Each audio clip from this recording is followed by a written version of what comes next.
Hi everyone, it's Kurt here again for another video for testing and evaluation in English.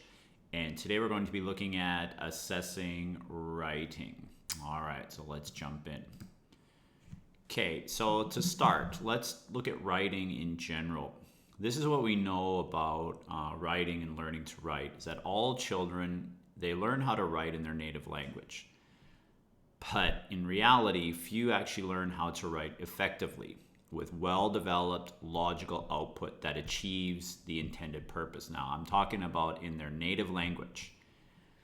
Now, the tricky thing is we actually expect our foreign language learners to achieve this in a second or third or fourth language as well. So you can see, or you should be able to see right away what the challenges are, because not only do many people struggle to do this in their native language, but now we expect that they're able to do that in a new language, and often we grade them or score them based on how native language learners would write. So this is something to keep in mind from the very beginning.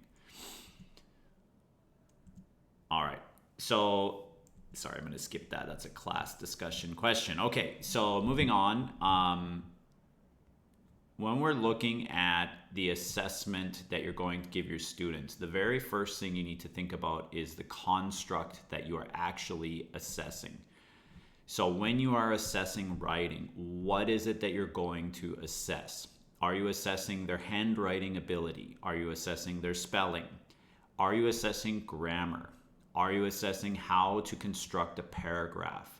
Or are you assessing more global skills of writing, like the development of a main idea, supporting details, things like that, the organization of an essay? And keep this in mind, the assessment of writing is virtually impossible to isolate. It's usually integrated with at least one more skill, and typically that's writing, right? That's reading. Even while you're writing, you're still reading what you've written down. Okay, moving on to the genres of written language. So just like in the other skills that we've discussed, remember what we want is to give a variety of different samples for our students, and also to have them practice or try to create their own output in these different genres as well. And then, of course, to assess how well they've done. So you can see we've got academic writing, we've got job-related writing, and we've also got personal writing. So in terms of your classroom, you have to think about the context that you are in and what is it that you want your students to learn. And then, try to give a variety of different kinds. Remember, different genres require different skills. And so by allowing students to practice in different types of writing, you're actually increasing the skills and knowledge that they have. Okay, now, as always, we have our different types of performance. So today we're looking at writing performance, and we have 4 types. We have imitative, we have intensive, or sometimes called controlled. We have responsive, and we have extensive. And just a short note, I'll probably repeat myself later on about this one, but responsive and extensive will be grouped together in that they are kind of the same thing, even though we can define them differently. The tasks that you give students will be very similar. Okay, so moving on then to imitative writing. So these are basic tasks of writing letters, words, its punctuation, and short sentences. What we're focused on here is maybe the ability to spell correctly. We want students to be able to make the phoneme-grapheme connections in English. They're trying to master the mechanics of writing. And what we're talking about here is, how to write the letters on the lines. What's the spacing between letters? What's the spacing between words? When you write a comma, there's a space after it. Always having a period at the end of a sentence, a capital letter at the beginning of a sentence. So, we're looking at our basic mechanics of how to write in English. And you remember in the last section or the last chapter when we talked about assessing reading, We group the different types of reading performance into the focus, the length of the text, and whether it was on the form or the meaning. In terms of imitative writing, form is the main or really the only focus here. We are not looking at their ability to create arguments or grammatically long sentences or things like that. It's very basic form of writing. Okay, and I'll show you some examples later on. Okay, so that brings us to the second one, which is our intensive or controlled writing. So now we're producing appropriate vocabulary within a context, how to use or how to write correctly different collocations or idioms. We're looking at correct grammatical features at the sentence level, so not necessarily the paragraph level or overall essay. The focus here is still mainly on form, but maybe you're giving minimal focus to context and meaning as well. Because once you're writing at the sentence level, of course, meaning is still important, right? But as a teacher, when you are assessing their grammatical ability at the sentence level, this will be considered intensive writing. Okay, so that moves us on to responsive writing. So at the responsive writing level, we're connecting sentences now into paragraphs, and you're creating logically connected sequences of maybe 2 to 3 paragraphs. Tasks here are related to the pedagogical directives, lists of criteria outlined. So you remember at the beginning, we talked about designing assessment. It should be based on the criteria or the objectives that have been set by you or by your school. And so whatever the overall criteria is for writing at your level of teaching, that's what the tasks you give your students should relate to. So here maybe we've got brief narratives, descriptions, short reports, lab reports, summaries, short responses to reading, interpretations of graphs or charts. Now, at this stage is where you start to have your own freedom of expression, or writers start to create their own voice. So now that means the emphasis is on the context and meaning. And focus on form is at the discourse level, not the individual sentence level. Now, even though you're still going to look at their form, but now your focus when you assess your students, it shouldn't be just on the grammar at the sentence level. It should be more on what they've created in their written output. That's why here you need to back off a little bit when you're talking about grammar and things like that, because you're trying to create these writers who are confident. Confident is a tricky word because it's hard to have confidence in writing sometimes, but maybe more open to being creative, generating their own ideas, and using those ideas for written output, rather than just, typing something into ChatGPT and letting it do the work for them because they lack the skill or they lack the confidence or the knowledge to create it on their own. And so this is the stage where you really need to kind of back off in terms of grammar, because like I said, if you focus too much on accuracy, students are afraid of making mistakes. They're afraid of getting creative with the language. And so when you get those students who, they're going to get really creative with their output, but maybe their grammar is terrible, you need to try to see through the grammar mistakes to see what it is that they're creating. Okay, and then of course, extensive writing. So extensive writing is basically just one step beyond responsive. Here, it's successful management of all the processes and strategies of writing. So we're looking at essays, term papers, major research projects, theses, dissertations.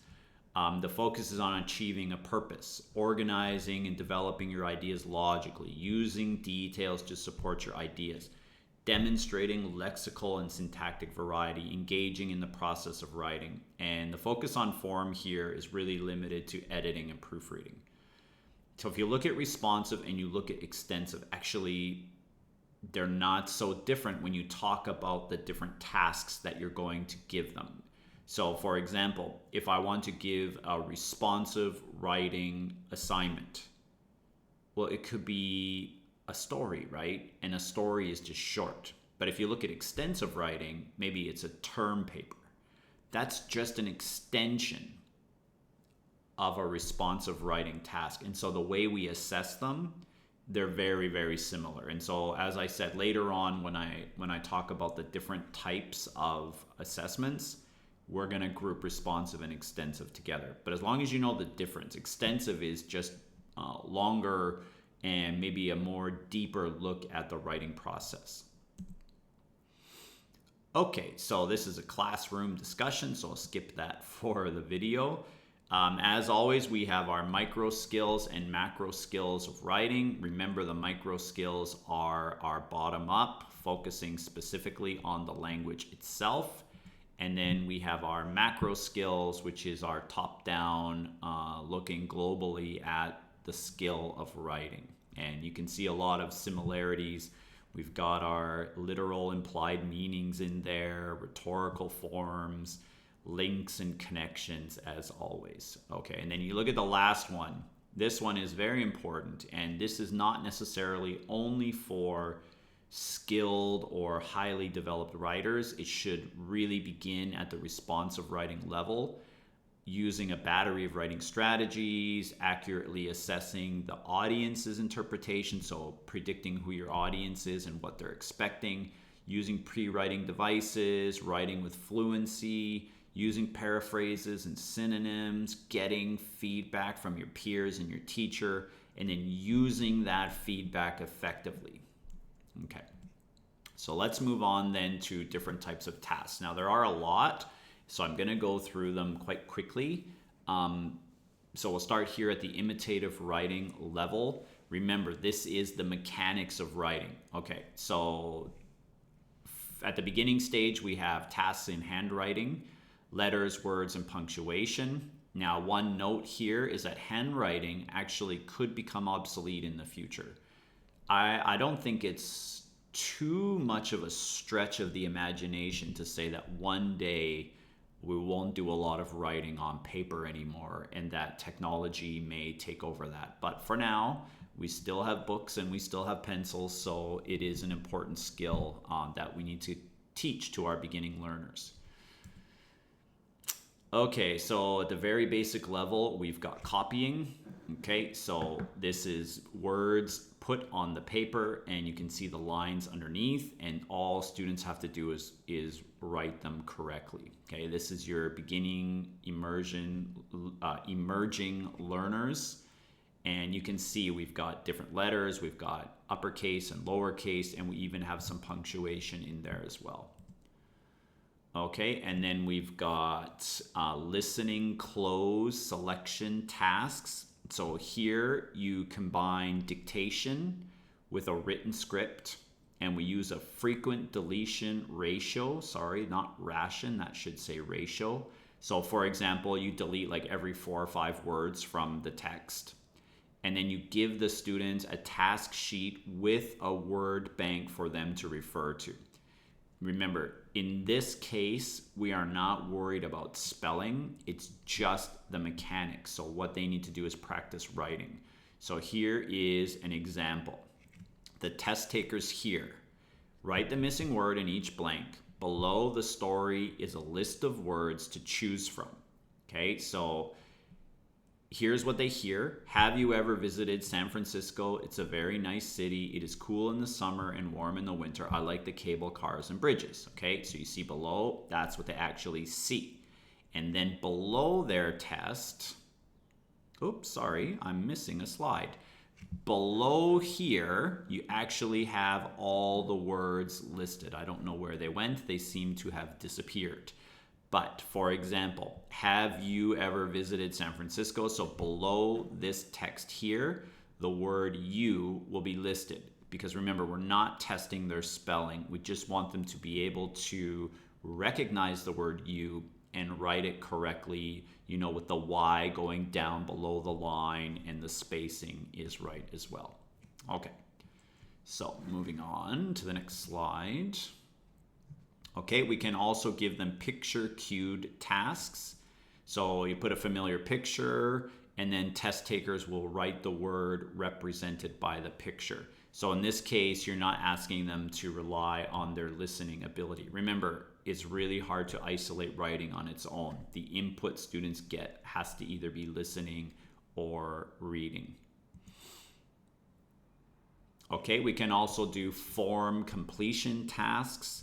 So like a simple form asking for information, like a name, an address, a phone number, and typically that information will be on the page for them. Again, we're not asking them to spell, so they need to find that information and write it in the correct place. And they need to write it correctly. Remember, we're worried about the mechanics here. Okay, another type could be converting numbers and abbreviations to words. Now, you can see below it says fill in the blanks with words. So here now we are worried about spelling as well. I don't think the words will be provided. A couple notes about this type. Converting numbers into words is very inauthentic. I mean, you look down below here. I know I've seen these kind on, I've seen teachers give these kind of items before. So I just wanted to bring that up. So you see here where it says 9 o'clock. So here the students are expected to write NINEO clock, okay? Or 5:45 Tuesday, then here 15th. So they have to write November 15th, FIFTEENTH. Okay, so what I want to say about this is it's not authentic to do this type of conversion in the real world. Maybe abbreviations is a little bit more authentic because we typically, when we write, we don't write abbreviations in our essay. Okay, just to let you know. So this could be more of a reading type task, and you have to really be careful and make sure that your objective is specified first. Like, what's the point? What is it that you are hoping the students can learn from this type of assessment? Okay, then of course we can have our spelling tasks and or detecting phoneme grapheme correspondences. So of course we can have our typical traditional spelling test where the teacher will dictate a list of words, one word at a time, and then you use the word in a sentence, and then you repeat the sentence again. This allows the students to hear the word in context. My strong suggestion is do not use Chinese when you are giving an English spelling test. And I bring this up because I've seen a lot of teachers do it. You don't want students to rely on listening to the Chinese word and then translating it to English. What you want is you want students to hear what you've said, and you want them to be able to write that English word down on the line, and you want them to have to listen to the word in context. This will help them a lot more. So for example, if the word is sea, okay, so the teacher says sea. I went to the sea with my family. All right, I went to the sea with my family. I say it twice. So they should be able to know that that's SEA. But if you just say the Chinese definition, then all they have to do is listen to that, okay? So that's my suggestion. All right, second one is picture cue task. So students are given pictures and they're displayed with the purpose of focusing on familiar words where the spelling might be unpredictable. So for example, boot or book or read and read, things like that. Put the picture, have a line underneath, they have to spell the word. Okay, you could also use multiple choice techniques for spelling, but this could also be considered a reading test. So you have to be really careful with these, and maybe you need some kind of follow-up writing component, like now use the correct word in a sentence or something like that. So in this case, test takers will read, choose the word with the correct spelling to fit the sentence, then write the word in the space provided. So you see the first one, he washed his hands with. They have to choose A, which is a correct answer. And then my suggestion is after that, they need to make a sentence like, I washed my hands with soap or something like that. Okay, I don't really love the multiple choice type. I think it's better to just ask them to learn how to spell, but maybe in differentiated learning or students who are having a hard time with English, this could also be acceptable. Okay, you could also do matching phonetic symbols. So in this case, you give them the phonetic spelling, and then they have to spell it correctly. So you don't show them these words here, right? This is not here. They only see this, the phonetic spelling, and then they have to write the word on the line. Now, obviously, if you're going to use something like this, you need to train them in the phonetic spellings first. Now, there's also some controversy whether or not this can help their spelling, because what you're doing is relying on them learning the phonetic symbols rather than remembering how to actually spell the words. So again, I'm not too sure how successful this will be for teaching spelling. Okay, so now we're moving on to intensive or controlled writing. So this type of writing is called display writing. You're not asking students to really create their own meaningful output. You are testing their ability in grammar, mechanics at the sentence level. So why it's called display writing is that no new information is passed on from one person to another. This is just like we talked about with questions, display questions and referential questions. If somebody asks you a display question, they already know what the answer is. So you're not giving them any new information. Same thing. Okay, so one type is dictation and dictocomp. Sorry, that's two types. Dictation is writing down what you hear. So it could be considered a writing assessment if you focus on correct spelling and punctuation. So the teacher reads, "Today I went to the beach and I had a lot of fun." Okay, so students have to write, and you test their spelling. You test that there's a comma in there because we've got a compound sentence. My brain stopped for a second. And we make sure they got a capital letter at the beginning and a period at the end. So this could be considered writing instead of listening in this case. And then we've got dictocomp, which is you read a paragraph a few times and then you rewrite it as best as you can from memory, not necessarily memorizing all the words, but just rewriting the story with the same information. Okay, moving on. You can also have grammatical transformation tasks. These are popular among language teachers to measure students' grammatical competence. So for example, you can have students change the tense in a paragraph from present to past or present to future. You can change full forms of verbs to their reduced forms. You can change statements to yes, no, or WH questions. You can change questions into statements, combine two sentences into one using a relative pronoun, change direct speech to indirect, or like change from active to passive, and on and on. I'm sure you are all very well versed in these type of tasks. There's no meaningful value in the task. We're never changing the meaning, but we're focusing on their ability in grammar, right? So it's still a grammar/writing test. These are practical and they're reliable and they can assess grammatical knowledge. They're just not meaningful. So remember, if you're trying to really assess their ability to write with meaning, this is not the appropriate type of task. Okay, you can also do picture cued short sentence tasks. These tasks will limit the amount of reading that's needed. So you can see here, there are 3 pictures. And the test takers read, okay, number 1, what is the woman doing? So you can see we are testing the present progressive tense. What is the man doing? What is the boy doing? And so students have to write their answers. Number 1, she or the woman is eating. Number 2, the man is waking up. Number 3, the boy is watching TV or he is watching TV, and so on, something like that. Okay, or you could do picture description. So students look at the picture and then maybe they're asked to respond with the correct form. So for example, maybe you want to focus on prepositions. So you could ask questions like, where is the Coke? The Coke is on the table. Where is the man who's drinking something? He is on the sofa, something like that. I mean, you could do anything that you want. What are they doing? where, things like that. Okay, and then we could also use pictures to do sequence description. So for example, they see these 6 pictures, they see the time, and they see the actions that he's doing.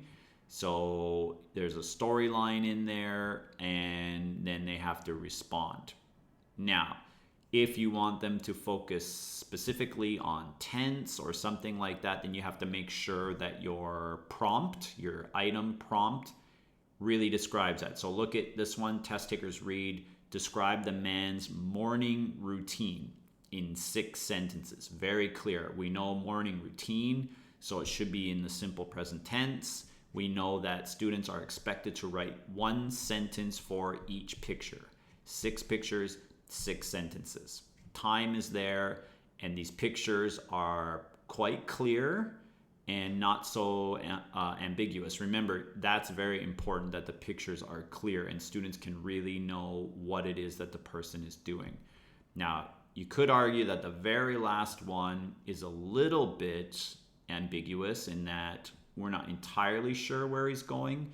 But if you look at the clothes he's wearing and we think about this is his daily morning routine, probably he's going to work. But you could also say he leaves the house, and then that will be fine. Okay, moving on. This type of picture cue task, it's a controlled task, and it allows for a little variation in the test taker's output. So because of that, you need to design a rating scale. And what I mean by that is if we go back to this slide, this could have multiple answers, right? It could be he wakes up, he gets up, he has a bad dream. I mean, your students are going to get very creative. There's not going to be a lot of variation, but there will be some. And the other thing you need to consider is the students will make mistakes, and they'll make either a mistake in the meaning or in the content, or a mistake in the grammar, right? So here are some examples of what I'm talking about. Now, you need to design a rating scale for something like this. How are you going to grade it? A typical one would be like this: 2 points for grammatically and lexically correct, 1 point for something wrong, like only the grammar is wrong or only the vocabulary is wrong, or 0 when both are bad. Okay, so if you look at the examples here, he gets up at 7, that's fine. Both are correct. But how about he get up at 7? Okay, the vocabulary is correct because that is what he does. But of course the grammar is wrong. So this one would get 1 point, right? And so on. Now, it doesn't mean you have to do it this way, but you need to design some scale that's going to work. Okay, moving on, you could also do vocabulary assessment tasks. These are techniques defining and using a word in a sentence. So you can do vocabulary writing tasks. So you see the example on the screen. Write 2 sentences, A and B. In each sentence, use the 2 words given. This is actually quite a challenging task. I've given these to my university students before, practicing, I believe it's the TOEIC writing exam where they do this. They give you a picture and they give you 2 words, and you have to write a complete grammatically accurate sentence. And students actually have a hard time with this, but I think it's really good practice. And then you can see number 2, write 3 words that can fill in the blank to interpret, and then what are 3 things you can interpret? Or number 3, write the correct ending for the word in each of the following sentences. Someone who interprets is an interpreter. Something that can be interpreted is blah, blah, blah, and so on. Okay. All right, and then we've also got ordering tasks at this level, and we also did this one in reading, okay? But remember, now we're focused on the writing, which means they have to write it in an order that makes grammatical sense, and we're also looking at the mechanics, so the capital letters and the periods and things like that. So you can see it's really hard to just have something that's writing only instead of some reading as well, especially at this level. Okay, so down below you see the answers, and then below we can see what their possible choices are. So this one is at the sentence level, not the paragraph level, which makes it more of an intensive writing task as well.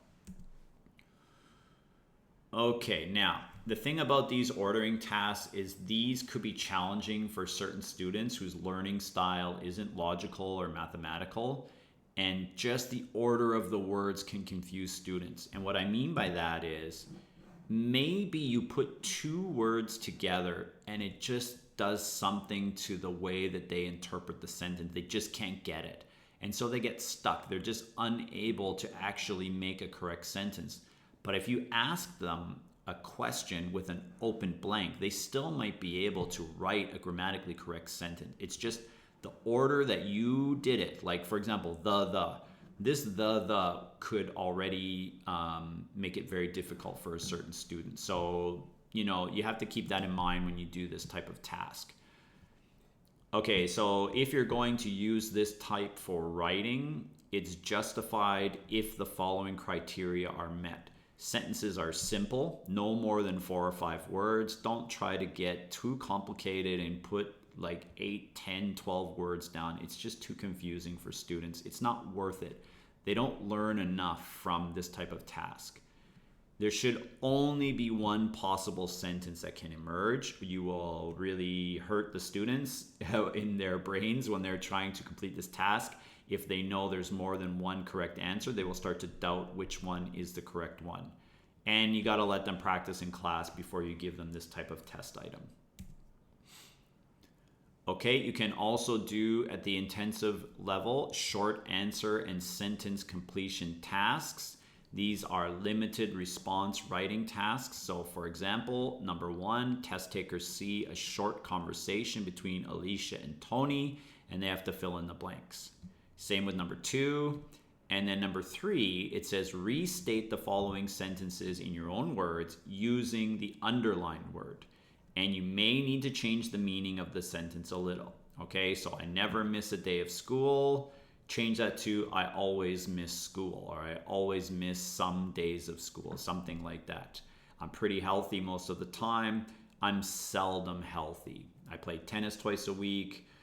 I sometimes play tennis, change it a little bit. So here is a little bit more challenging because they have to change the meaning in the sentences and the grammar at the same time.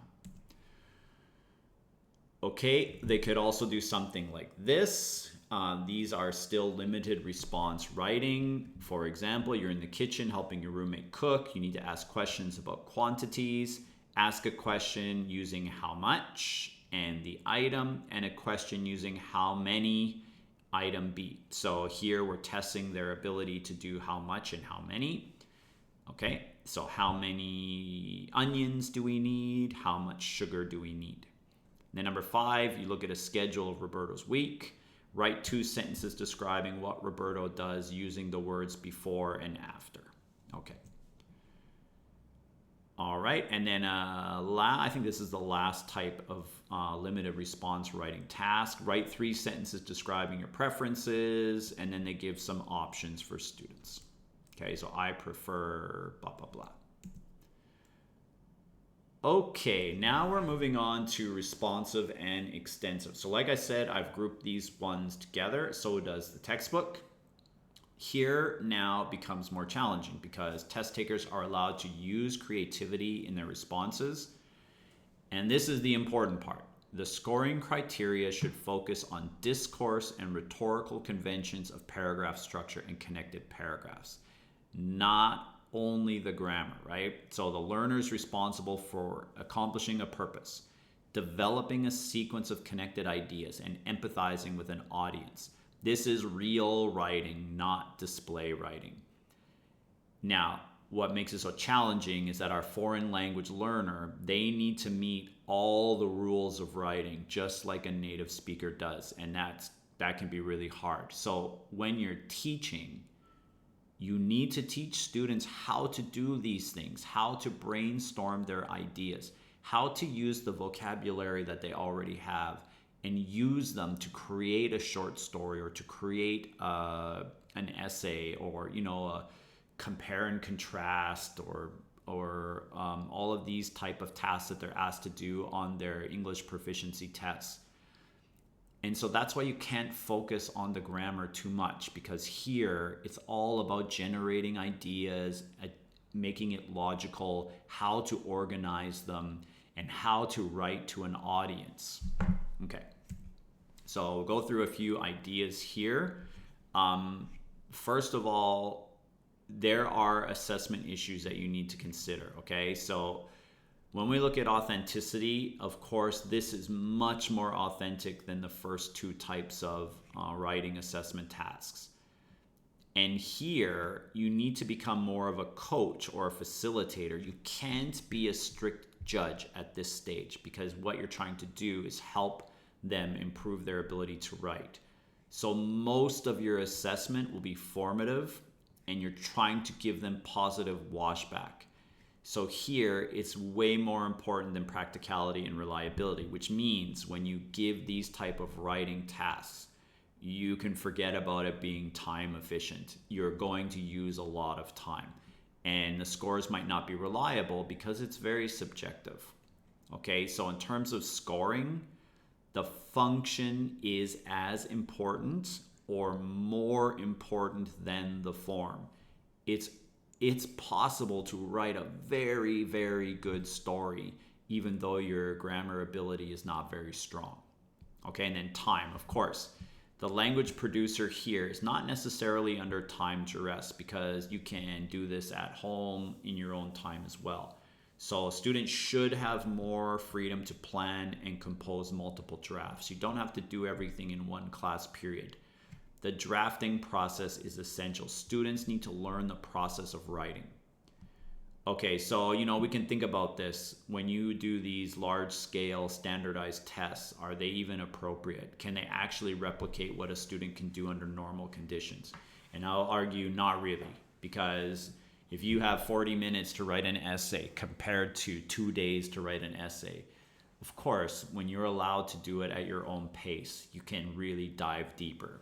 But what can we do? We can't have a test that takes 5 days. So that's just the way that they're set up.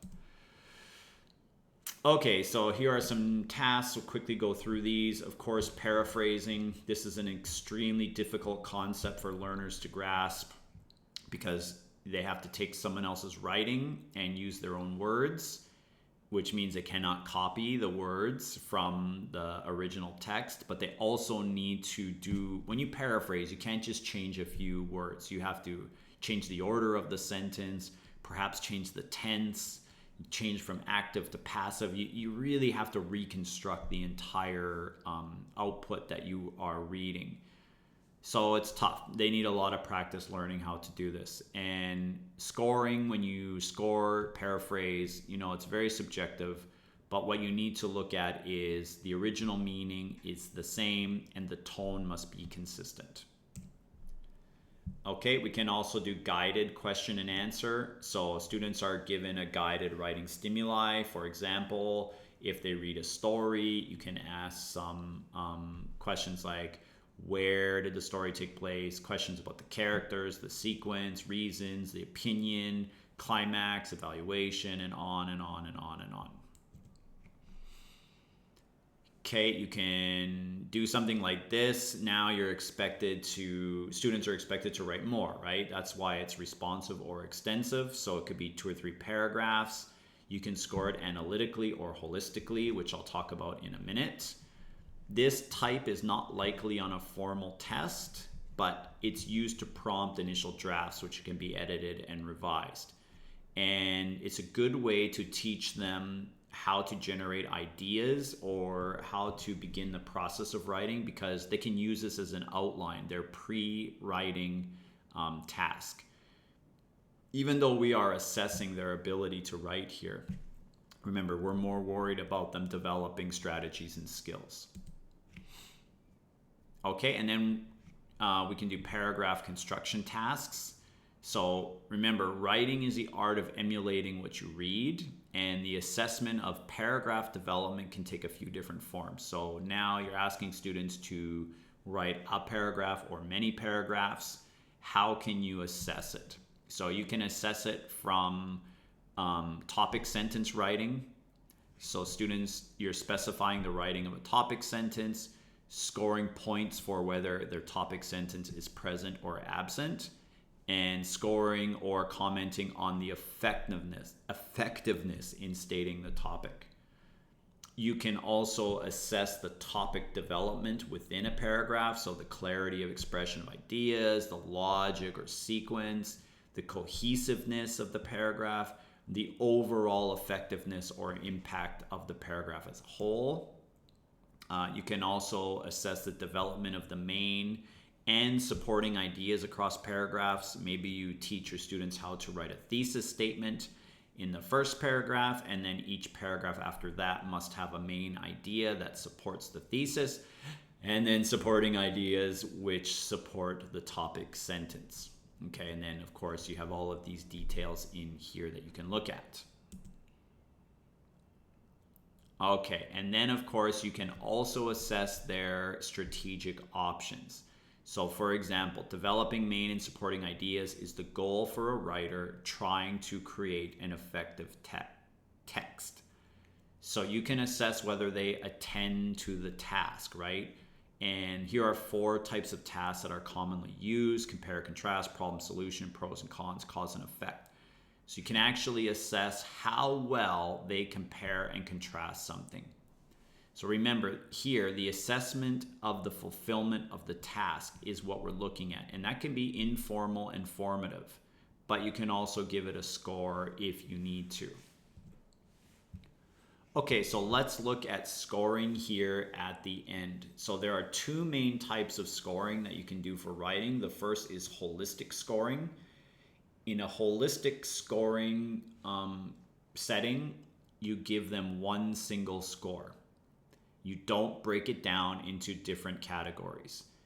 Now, if you create a scale as well, every point on your scale has a description, because one thing we say about holistic scoring is the washback is very weak because you just get a score. You don't know where the score came from. So a good way to give washback still is to have a scale. So you can see here, this is borrowed from the textbook. This is a 0 to 6 scale. So 6 would be superior, and then it's got a short description. Now, it doesn't give you very much information. If you look at like the standardized exams, they have much more detailed holistic scoring type scales that they use. Okay, now what are the advantages and disadvantages of holistic scoring? So the advantages are it's much faster for the teacher to score it because you just have to read the essay maybe one time, and then you can give an overall score. It has high inter-rater reliability. The scores will represent standards and can be easily interpreted. So for example, if you have a very detailed holistic scoring guide, students can very quickly see, okay, I'm a 5, so that puts me at this level. Okay, and when we're looking at English proficiency, are you B1 or B2? You can go in and really look at it. It's based on the standards that have been set. Okay, the score emphasizes writer strengths, and we can apply the scale across different disciplines, so different types of writing. All right, the disadvantage is that the main one is the washback, right? So one score, it doesn't tell you how well you do at each individual sub-skill. There's no diagnostic information. And the scale, it's not necessarily the same for all genres, because if you are writing a recipe or you're writing a research report, of course, you can't necessarily use the same 1 to 6 that you did before. So actually you would need to create a different scale for different types of writing. And writers need to be well trained so that the reliability is actually good. Okay, so the second one is analytic scoring. Analytic scoring is when you break it down into different categories, and I'll show you an example in a minute. But first I'll go over the advantages and disadvantages. So this type of scoring has more washback, but the disadvantages are that practicality is low because it's much more time consuming to read. You may need to read your students' work 2 or 3 times to make sure that you're giving the correct score to each category. And it's really hard to read your essay holistically, which means you can't just read the student's writing as a whole. As you're reading, you're constantly thinking about, okay, how's the organization? How's the grammar? How's the content? And so you lose the overall effectiveness of the student's writing because you're focused on these smaller individual categories. So here's an example of an analytic scoring guide. Maybe 6 will be the most that you would have. 6 is already a lot because, as I said, if you have 6 different categories that you're scoring, you have to think about those 6 the entire time you're writing or reading someone's work. That's why it takes so much time, because often you need to go back and look at it again. But anyways, here's an example. Content, organization, vocabulary, syntax, mechanics. And of course, you could do many different criteria here. You can adjust it to match your context and objectives. So when you compare the 2 methods here, you can really think about it. Why do teachers prefer to give a holistic score? Well, it's much less time consuming because you can read it. But also, I think for reading the students, or for understanding their overall ability in writing, this just makes more sense because you just read their story and then give a score based on how good the story was. But students don't like holistic as much because they want to know, well, how is my content? How is my organization? How is my vocabulary? So, you have to really think about, what do your students want and what do you think is the most effective way? If you do holistic, you have to give feedback. You have to give them, if their grammar is not very good, you need to go in and circle all those mistakes that they've made. At least let them know, look, I gave you a 90 because I think your writing is fantastic. However, your ability in verb tense is not very good. So here, I've circled a lot of errors. Go back and check them. You have to at least do that to give some washback. Okay, so here at the end, responding to extensive writing, a few things to think about. The process approach is probably the most effective way to teach writing, which means students need to learn, as I'm composing something, what is step 1, what is step 2, pre-writing, drafting, editing, getting feedback, and so on. At this type of writing, there's less reliance on lecturing about good writing. It's more about students actually going through the process. Remember that students will get better at writing by doing it. It's a skill. And they need to focus on the process and get feedback from others. And assessment should come in different forms at different stages. So, for example, you can assess the initial stages of the process of composing. So here, you focus your efforts primarily on meaning, main idea, and organization. You comment on their introduction because that's where it all starts, right? You make general comments about the clarity of the main idea, the logic, the appropriateness. You usually ignore the local errors at this stage because they're going to rewrite it anyways. You indicate what the major global errors are. That will be the ones that interfere with the effectiveness or the meaning. But don't tell them how to fix it. Just underline them and let students make their own corrections. Do not rewrite their grammar or their awkward sentences. Use a probing question. Let them self-correct. If they really can't, they will come to you and ask how to do it. And then comment on the features of their writing that are irrelevant, that they need to take out. Okay, and then you can also assess the later stages of the process. So I'm going to go back to this one. When you assess the initial stages, you're not giving a score, right? This is formative assessment. The assessment comes in the form of feedback. That's why I say this is not a practical assessment because you're going to spend a lot of time. Okay, so back to the later stages. Now they've already made some changes. They've already rewritten their first output. And so now you're going to comment on the specific clarity and strength of their main ideas and supporting ideas, logic, things like that. Now you can start to look at the local errors, but still let the students self-correct. Comment on their word choice or expressions that can be improved. Any issues in cohesion, if there's citations or the proof that they've given and it's not very effective, call them out. And then also focus on the conclusion, because at this stage, this is the last time you're going to give them feedback until they write their final draft. Okay, sorry, I'll stop there. Okay, so that's it for our assessing writing. I know that's a long one, and I know there's a lot of information in there, but it is a big topic. All right, everybody, take care, and I will see you next time. Bye-bye.